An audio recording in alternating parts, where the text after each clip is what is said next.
Good morning. Good morning and a warm welcome to all of the parents, grandparents, aunts, uncles, siblings, and loved ones of the class of 2026 assembled here. I am Deacon Mel Tardy, permanent deacon with the Diocese of Fort Wayne South Bend, a 1986 and a 1990 graduate of the University of Notre Dame. We call that a double domer. And I'm also an associate advising professor in the Center for University Advising, specifically a first-year advisor within the College of Arts and Letters, working with first-year students. So my question to you is, did you enjoy the whirlwind of activities yesterday?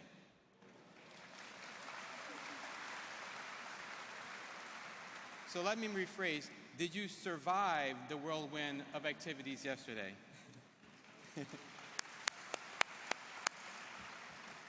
As a parent myself, I remember the excitement I felt when my wife and I moved our daughter into St. Mary's College across the street several years ago. But also that feeling of unsettledness as a parent. We had unanswered questions, and we're unsure to whom to turn. And so we started having conversations, as many of you have started to have. This event is an opportunity for some of us who work directly with first-year students to begin a conversation, to speak directly to you, parents and family members, about the distinctiveness of a Notre Dame education, the expected challenges and blessings that accompany a student's first year at Notre Dame, and the ways in which parents and families can partner with the greater university community to support, empower, and love their students. Following this first conversation in Purcell Pavilion, parents and families will depart from here for smaller conversations within each college and school community. Their college leaders and faculty can offer even more specific insights into the expected themes of the first year. And those locations will be shared with you at the end of this discussion. In a moment, I will have the honor of introducing Father Dan Grudy, CSC, who will offer some remarks on the distinctiveness of the Notre Dame education, specifically within the first year. But first, we'd like to begin this formal conversation, as we often do at Notre Dame, with a moment of prayer. Let's place ourselves into the presence of the Lord. Dear Lord, God of the universe, God of all things good, we praise you and we bless you for this opportunity for these families at the University of Notre Dame. We thank you for who you are. We thank you for those young lives that you have given to us. First, to the parents who have been their stewards over these many years, but now as gifts to the greater community at Notre Dame and beyond. Lord, we know that you say, "Be not afraid." We know that your eye is on the sparrows. We know that you watch our children. Lord, you are where we cannot be. I ask that you help these families during this transition to understand that even when they are not with their children, that you are present with them, and that they, like I had to do, will have faith that you are always walking with them. We ask you to continue to watch over the transition and the travel of all those during this weekend. And we thank you, Lord, for always hearing our prayer. Let everyone say, amen. Father Daniel Grudy is a member of the Congregation of Holy Cross and serves as Vice President and Associate Provost for Undergraduate Affairs. He is an award-winning author, teacher, and film producer, and has worked with the U.S. Congress, the U.S. Conference of Catholic Bishops, the World Council of Churches, the Vatican, and the United Nations. Father Grudy holds a bachelor's degree from Notre Dame, a master's of divinity and licentiate in sacred theology from the Jesuit School of Theology, a PhD in theology from the Graduate Theological Union, and has done postdoctoral work at Oxford University. An internationally recognized expert on migration and refugee issues, whose papers and books have been translated into 7 languages. Father Grudy is the author of Globalization, Spirituality, and Justice, Navigating the Path to Peace. and Border of Death, Valley of Life, an immigrant journey of heart and spirit. He has edited or co-edited 4 books on poverty, justice, and migration. His most recent book, titled A Theology of Migration, The Bodies of Refugees and the Body of Christ, includes a foreword written by Pope Francis, and it will be published next month. Father Grudy is a trustee and fellow of the university, an associate professor of theology and global affairs. Above all, he likes to have fun. He is a former downhill ski racer. He loves woodworking, and he once rode a bicycle from Portland, Maine to Portland, Oregon. It's quite some distance. Please join me in welcoming Father Dan Grudy, CSC.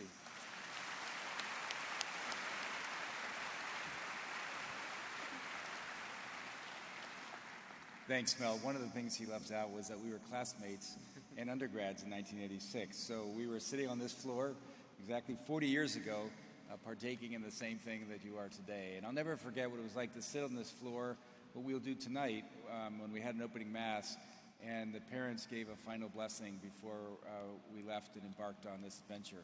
So it's wonderful for you to be here. This is a sacred space, and this is a great moment. So I just want to add to some of the words that have been going on this weekend. I know you've been getting a lot of information and a lot of talks, and I just want to add my gotita, as they say in Spanish, to this wonderful weekend. So yesterday you heard a few words about David Brooks and mountains, and this morning I'd like to share just a little bit on that topic in particular. The truth is, I really love mountains, and I really love to hike. And when I lived in Northern California, one of my favorite places to visit was Yosemite National Park. Those of you who have been there, you probably know why. Because to this day, I still consider it one of the most beautiful places in the world that I've ever seen. When I first entered the valley, I was stunned by the towering cliffs of El Capitan, the majestic Yosemite Falls, and the center of it was this signature mountain peak known as Half Dome. And the first time I stood underneath the shadow of Half Dome, I said to myself, someday I'm going to climb this. And 33 years ago, I did. And I'll never forget that adventurous trek. After winding my way through a trail of snow, melted rivers, and of glacier cavern walls, I switched back to the base of the peak. And when I came through a clearing in the trees, there it was, right in front of me, a 5,000-foot granite monolith that just beckoned me to climb. There was only one problem. The path I had from that point on was a 60-degree pitch. It meant that I'd have to climb the distance of 2 football fields by holding on to metal cables. And at that time of the year, the cables were down already.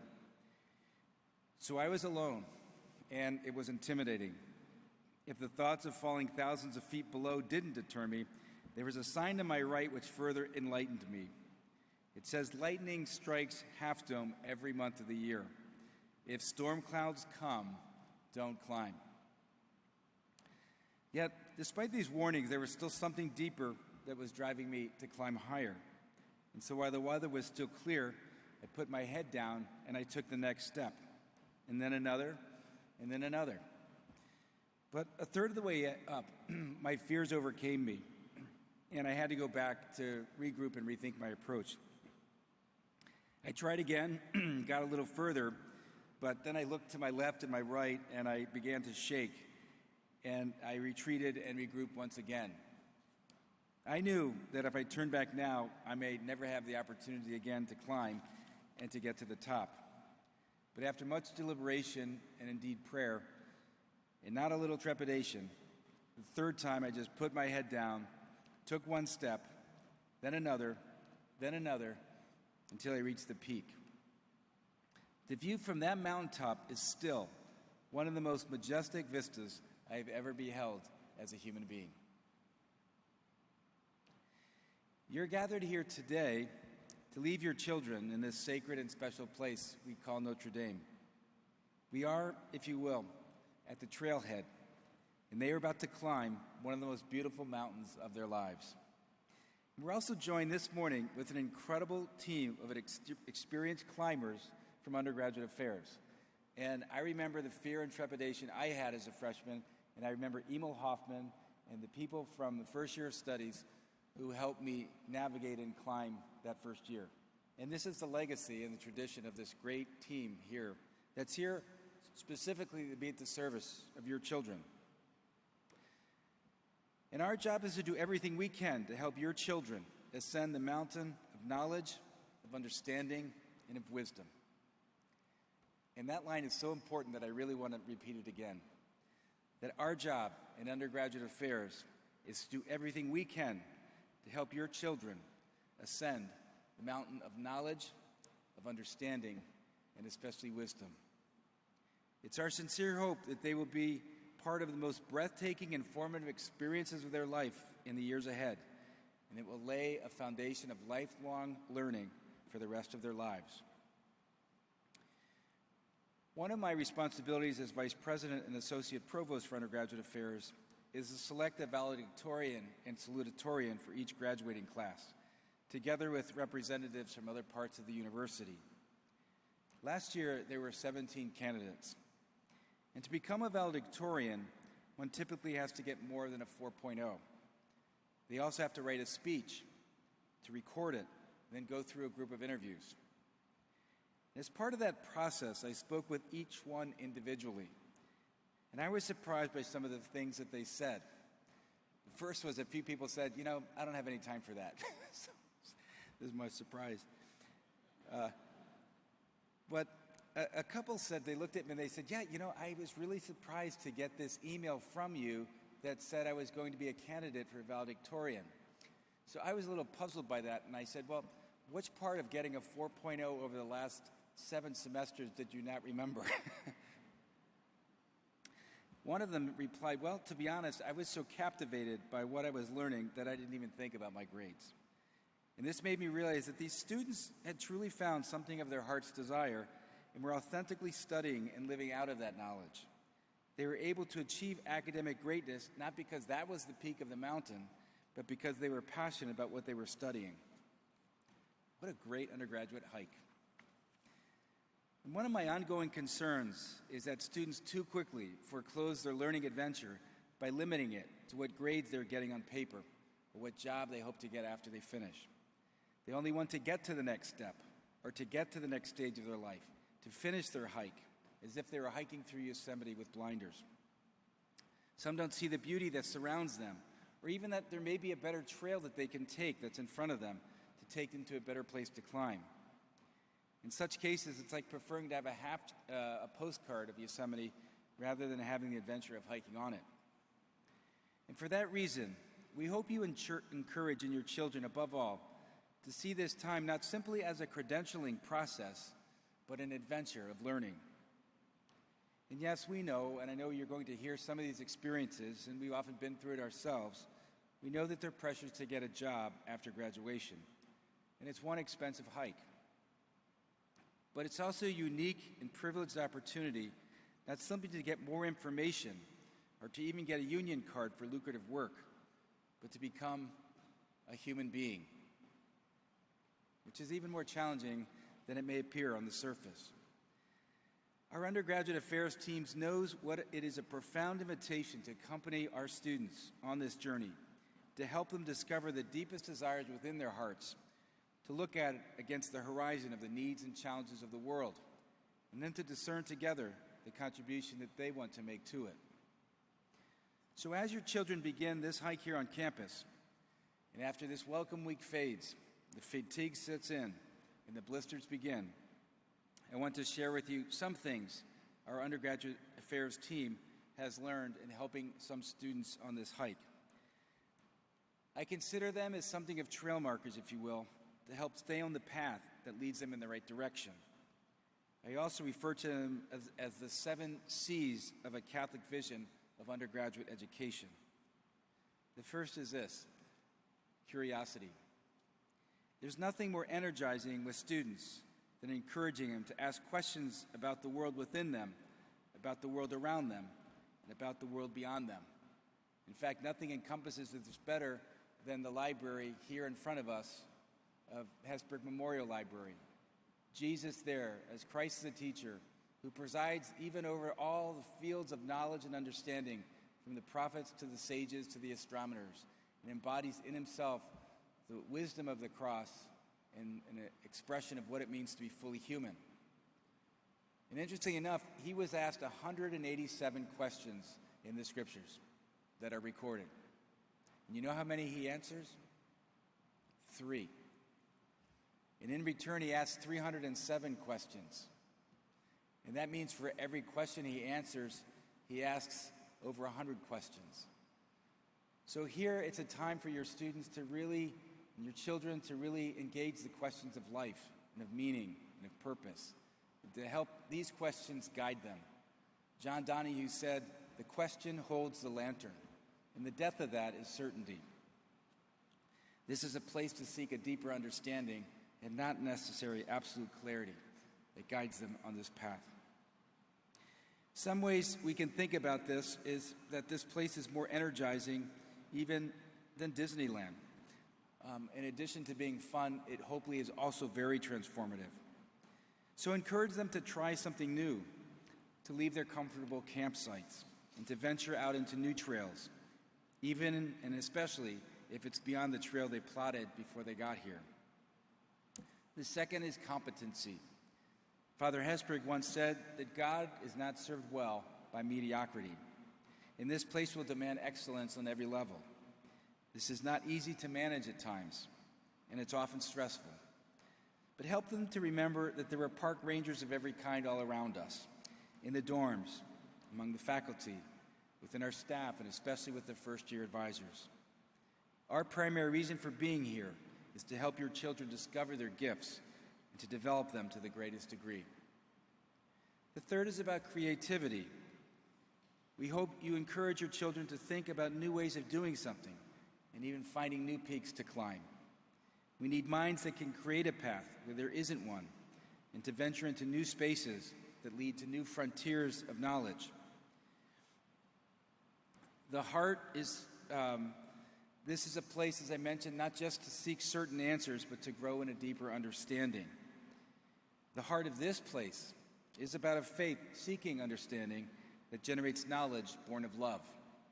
It is here where new life happens. The fourth is about culture. And the Catholic tradition permeates every part of this campus. And it's grounded in God's love for every human being, regardless of the faith they bring to it. It entails a love of truth, a love of beauty, and a love of goodness. It gives rise to values in the spirit that become part of the fabric of this community and shape us in every way. As a Catholic university, it seeks to embrace people from every part of the world, which is an ever-evolving process, so that each person feels like they truly belong here. The Catholic core makes it possible to connect such a diversity and variety of cultures into a common bond. May it empower your children to explore. We have more than 50 programs in 26 countries, which opens a tremendous invitation to seek new places and new frontiers. But they need not fly around the world. Encountering those from other cultures can come by walking across the hall. There are students on campus from 50 states and 112 countries. Imagine the opportunities. The fifth C is about compassion. As they ascend up the mountain of knowledge, we are committed to helping them not only develop their minds, but also their hearts and their spirits and their whole person. 26,510 people applied for hiking permits for this freshman class, and only 2,053 were granted. And so our goal is not just to accept smart students, however, but to really find those who are seeking a path that is beyond their own self-enrichment, but is intent on their own self-development that is inseparable from helping develop the world. The sixth C is about conscience. And this involves more than following laws and rules. Above all, it's about learning to become accountable to your true and authentic self. In classes I teach, I find one of the biggest challenges that I face is helping students come to terms with what is most authentic within them and to live out the narrative that is most appropriate to who they are. So often they feel trapped in a notion of success that binds them in a way that keeps them from discovering what that is. So encourage them to have the freedom to explore new paths, even if it's different from what they initially imagined or even what you yourself imagined. Amidst the trial and error, discovering who they genuinely are is the place that leads to the greatest freedom in the path to love. And lastly, the seventh C is about character. We've been very intentional about cultivating that as a value and an intended goal for an undergraduate education. Our aim in undergraduate affairs, along with student affairs and the rest of the university, is not just to create smarter people, but better people. Our mission statement says that the fruit of all this learning is that it ripens into a life of justice. This means that all we do, under the light of God and under the protection of Mary, is directed to becoming the people that God has called us to be. If we help them unleash their God-given potential that enables them to become a force for good in the world, then we will have accomplished our goal in helping carry on the work that started with all of you. So as we stand here at the trailhead with you, and your children put on their boots and begin this great adventure ahead of them, know that you have a whole team of guides and rangers that will really assist this process and make sure that this trek is not a lonesome adventure, even as there are lonely moments. It is rather a great adventure and an opportunity to engage a wonderful community that will shape them for the rest of their lives. Whatever storms may come, and no matter how hard the hike, help them always to keep in mind the view that is on the top of the mountain.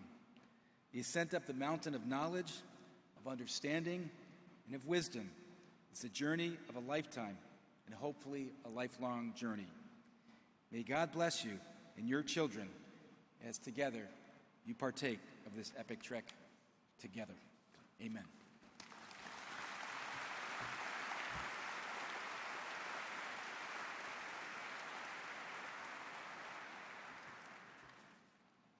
Okay, Father Dan, thank you for that. I'm Ardea Russo, and I will be moderating the panel for the rest of the session.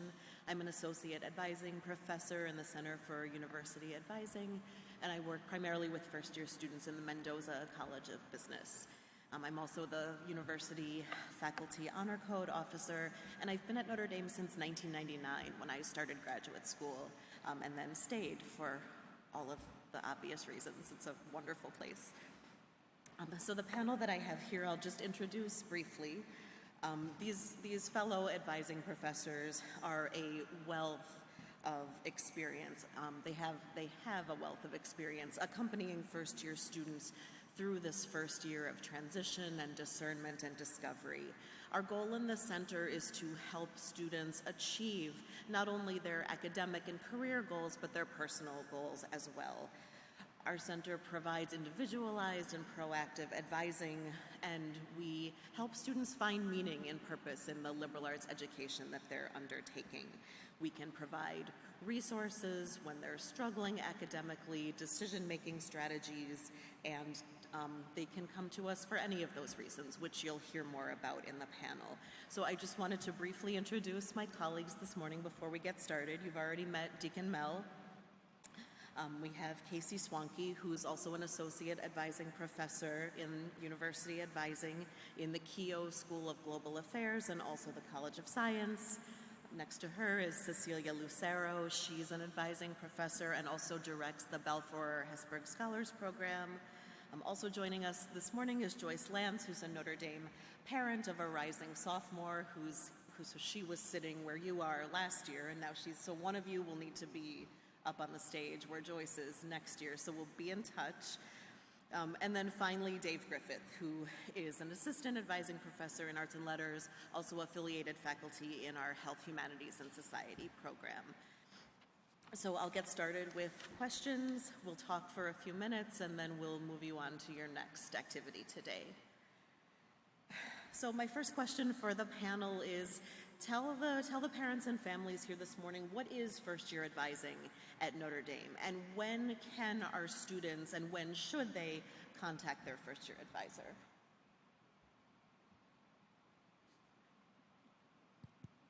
Well, can you hear me? Okay. Maybe I'll go first because I'm probably the oldest advisor. I've been advising for a long time. So first-year advisor is more than just helping students schedule their semester courses or signing forms to add or drop courses. It's really an opportunity to work with someone, a partner, or somebody to accompany students through their process of discerning what they want out of this Notre Dame education.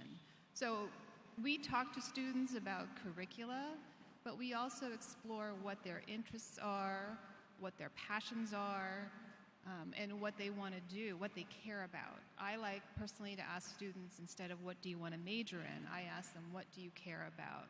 And how do you think an academic path can help you achieve those things that you care about and the kinds of things that you want to contribute to your community? Okay, so how can the parents and families sitting here this morning help their students when they might call home and are starting to feel stressed because they're struggling academically or struggling socially? They might call their parents and their family members here and freak out. So why can you coach the families here and give them some things to say and some advice to give? Well, I know when my daughter would call home sometimes, and she would talk about all these things that were happening in her world and how, challenging things were, or she didn't do well on this test, or she's worried about fitting in, whatever it might be, and she's crying, and then she hangs up the phone, and my wife says, "We got to go get her." And so, but when you call her back and talk to her and see how she's doing, "What do you mean? I'm fine. Why?" So remember that when they call you and they share all these things with you, sometimes they're just venting to you. Their world is not collapsing, the sky is not falling. And so just take it with a grain of salt and just encourage them. But don't feel the need to fly to South Bend or anything like that. They're probably okay, and if it's more serious than that, then they'll come see one of us, or they'll talk to their rector, and then one of us may contact you.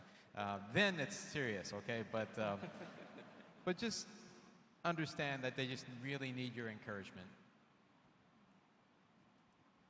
I'll jump in as well, since my daughter wrapped up her first year and is starting her sophomore year, that we had similar conversations, and we live about 27 miles away, so it's doable for me to jump in the car and race over here and rescue her from whatever it is she's struggling from.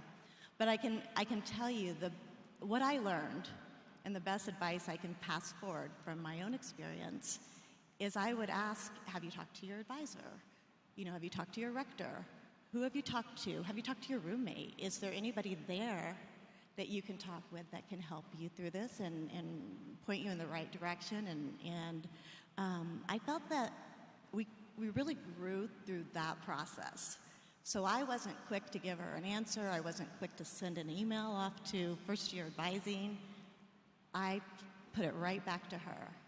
You go and talk with your advisor, you figure it out, and let me know, and I don't want to sound like I was cold or harsh, because I get it. There's going to be those really tough days, and those days that, she'll need her mom, and she'll need her dad, and she'll need those people around her to comfort her. But at the same time, I felt like this is the perfect time to kind of teach that self-advocacy, as well as, the lesson of, if you seek out, especially here at Notre Dame, there will be people that will support and help you. And her advisor was so helpful, and she would call generally the next day and say, I had a great conversation. And it was like a different child, because all of a sudden she had this excitement in her voice, and this is what I'm going to do, and there's a study group that I can go to, and I might get a tutor. She had to power through organic chemistry, and so that's what we're talking about here, is those nights when she was just really struggling with grasping everything and feeling like not the smartest one in the room, which is something that I think that all of our students experience when they come to a school like Notre Dame, is they feel a little insecure, but they're doing okay, and they will be okay. Okay, thank you for that. I'll say that students are going through a major transition and a culture shock. And some of it is so great, and some of it is hard.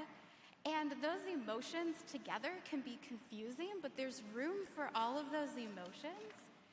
And students yearn to express themselves, and students yearn to be heard more than anything. And so if they call home and share any experience, positive or negative, oftentimes what I see in my office is they just want to be listened to, and they just want to share. And sometimes they feel comfortable sharing with me or sharing with a parent or a family member or a friend from home if they're experiencing some sort of struggle that isn't part of the louder Notre Dame conversation among their peers. And all of that is normal, but students don't necessarily share their struggles or their triumphs because they're so polite with each other.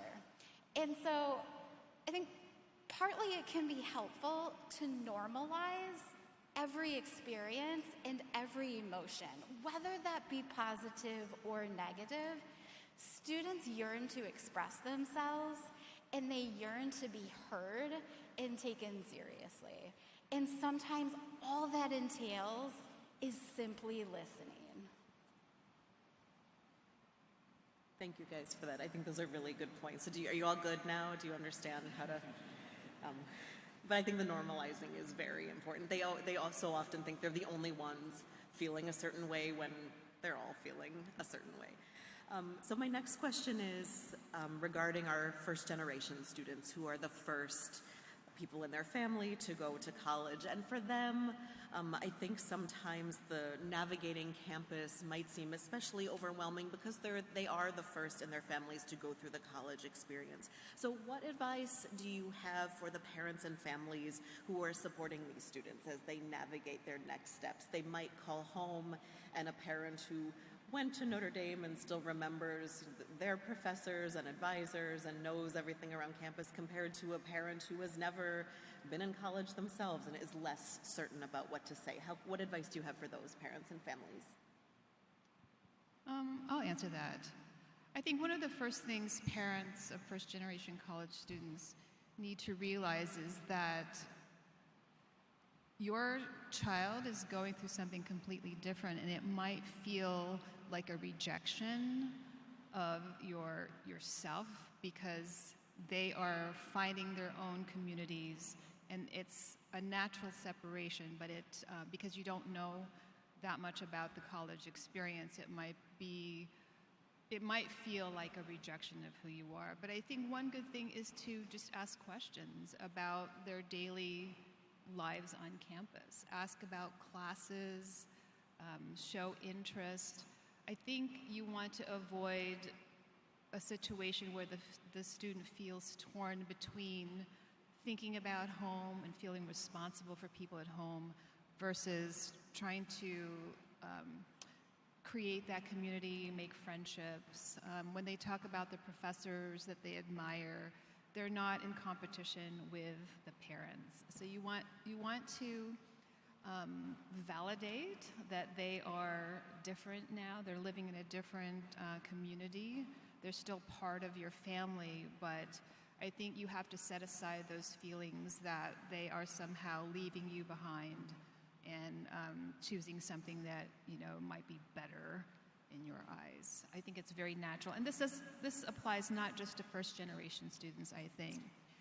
There is a adult development theory of self-authorship, and this time is a very formative time for students when they are starting to listen to their inner voice, thinking about who they are, what they prefer, and sometimes that might be totally opposite of what they grew up with.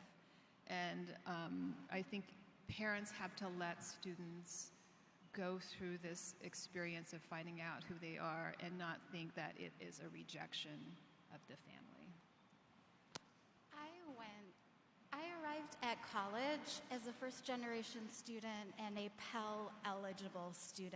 And for me, it was a different world arriving in college. And I cannot speak for all students who are first generation. I cannot impose on my experiences the experiences of all Pell eligible students. Those are two unique experiences, though, for students that many scholars are studying. And one aspect of life that they go through is feeling part of two different worlds. Their family culture and their new college community culture. That is negotiable, but it takes time, and it takes time sometimes to realize the strengths that the diversity of backgrounds brings to a college community. And all of that is normal, and most students end up feeling very comfortable, but that is a particular transition to make for many students on campus. Okay. I think just one thing. I mean, imposter syndrome affects everybody. I mean, not just first-generation college students, but everybody. I experience it on a daily basis with my children. You know, I'm like, I'm supposed to parent you. I'm not qualified for this. Encourage them to ask questions. Encourage them to show up to office hours. Encourage them to stay after class and say, you know, I'm really sorry, I couldn't read your handwriting on the board. Could you explain that? Or make friends with the other people in your class. These are things that might happen naturally, but in my experience working with first-generation students, sometimes they think that somehow that's not accessible to them. And we're here to say that that's one of the first questions I ask my students, no matter who they are, when they come in my office. Have you been to office hours? Have you emailed your professor? Have you made friends with other students in the class? Because to Father Dan's larger metaphor here of the journey, if we're going to go far, we got to do it together. I really believe that, and that's one antidote to imposter syndrome, is to come together, take advantage of the resources and the guides that you have, because there's nothing that professors love more than for a student to come up and say, I'm really curious to know more about what you were talking about. There's no greater thrill, I think, than getting that follow-up question. So, I'll be real quick. One of the things that I think that this is for anyone, keep in mind that your children have very high aspirations, and when you may find out that they're not getting a grade that they are used to getting, don't put a lot of pressure on them. What they don't get is they don't get a lot of that same affirmation, encouragement that they may have received when they were at home and when they were in high school, just because they keep all these things private. They're already beating themselves up. Don't add to that. What they need is encouragement and affirmation. The other thing is, speaking of what Dave was saying, as they're asking questions of other people, encourage them to have a mentor, because they don't know what they don't know. They don't know what to ask if they don't know what to ask. And so if there's somebody, a faculty mentor, or whether it's we have a lot of different programs at Notre Dame for students who may be doing something where they're the first one to experience that in some way. And sometimes the students will say, well, I don't think I need that, or I don't know what that is, I don't want to do that. If you can encourage them, just be another voice to say, why don't you explore that and find out what it is before you write it off? Because there's a reason that we might be offering that opportunity to them. And so just encourage them to do the mentoring programs and affirm them as much as you can. Okay, so we have time. We have 2 more minutes, and I want to fit in one more question because I think this is important. So pay attention, and then we'll move on. So why is the session called The Adventure of Learning? Father Dan spoke about a mountain climbing adventure, which is an appropriate metaphor, but some of these parents and families here might be thinking, my son or daughter is here to study aerospace engineering. They're not here to go on an adventure. They're here to become an aerospace engineer. So can you speak to this a little bit? Why do these students need to take, a gender studies class? Or why on earth are they taking 2 theology and 2 philosophy? Could you talk a little bit about the other parts of the curriculum and what is the adventure that's involved here? just real quick, you might have seen, if your children have shared with you any of the emails or the materials they received over the summer from first-year advising, the core curriculum at Notre Dame is organized around these ways of knowing. And one must be physically fit to climb the Half Dome, right? I would imagine. You can't get up that thing if you're not in decent shape. But that's only one way. That's only one aspect of one's ability and capability for doing that work. And so ways of knowing at Notre Dame revolve around all of the different arts and sciences. That's what a liberal arts education is. So, to become, I think, an intrepid, keep going with the metaphor, an intrepid adventurer in this life, one needs to have more than street smarts or book smarts, right? One needs to, as I think our theology and philosophy courses at Notre Dame introduce us to understand that we aren't the first people to have this thought, right? That we're in conversation with people going back millennia. And that makes us wiser and stronger in our convictions and our beliefs and our understanding of what is in front of us, and to discern what's in front of us even more clearly as a result of that knowledge and that training. So. I think aerospace engineering could be really adventurous. I think all kinds of disciplines can be really adventurous. The world is a huge and beautiful place, even though it doesn't seem that way at times. And I think, if students have a one-track mind, I think part of that is fear of opening up oneself up to the world. But I think that's what we are all called to do, is to get to know different cultures, different people, different disciplines. The study of English literature at the college level is different from what they've been studying in high school. The study of math is different. The study of philosophy, probably most students haven't done philosophy in high school. Maybe I'm just a nerd because I love learning, but there's so much exciting stuff in academics, and that's why I'm here at the working at a university, because there's so much to explore here, and not just in the classroom. We get students have opportunities to go to lectures, artistic and musical performances. They get to go on volunteer trips to places in the U.S. and internationally. This is a time in their life when they can take so much advantage of all of that before. I don't want to say that, life is downhill after age 25, because it's not.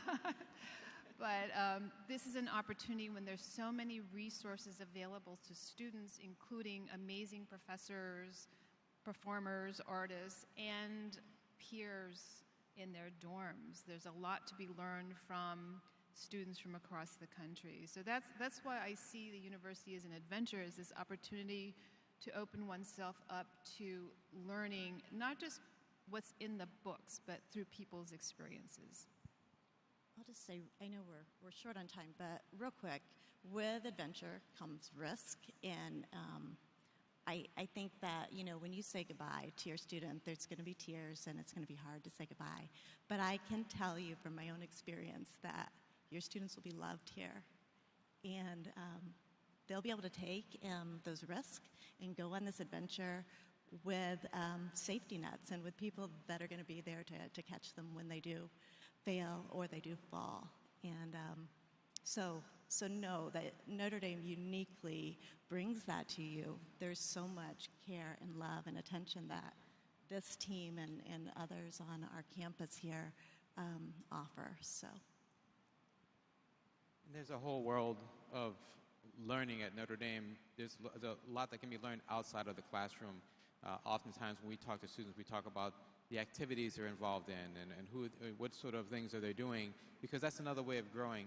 Encouraging maybe to go to the library and just browse the stacks that are there, or to go see speakers, because they have to spend a lot of money to go see these speakers later in life, but they're free and you actually get snacks afterwards. And oh, by the way, you can also get business cards, and you connect with them and network. So all these different things as advisors we try and encourage them to do. But there's so much to learn here, and get comfortable with being uncomfortable, as was said last night. There's a lot to learn from that. Okay, thank you guys for being here this morning, and thanks to you. If you see us throughout the day, please come and say hello and ask more questions or things like that. We're always happy to talk. So now it's my pleasure to introduce Ellie Brenner, the last part of our session this morning. Ellie is the Assistant Provost for Academic Advising and Director of our Center for University Advising. Ellie provides centralized leadership for the university's various undergraduate academic advising programs. She actually also earned her BA in sociology from Notre Dame and then an MA in public policy and administration and a Master of Social Work from The Ohio State University.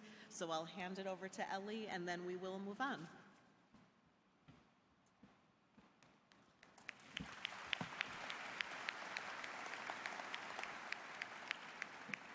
Can we get a thanks for all of our panelists here today and Father Dan?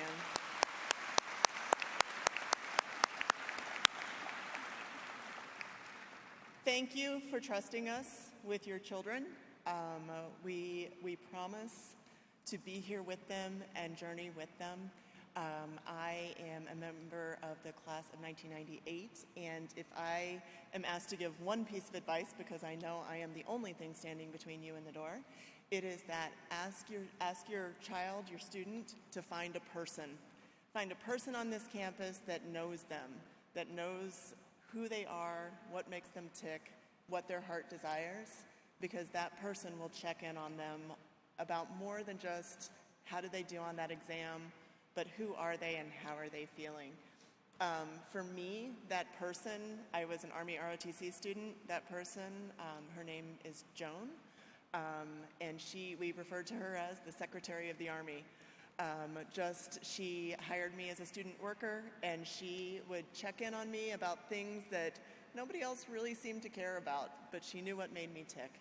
And that, I think, is one of the things that we do here at Notre Dame extraordinarily well.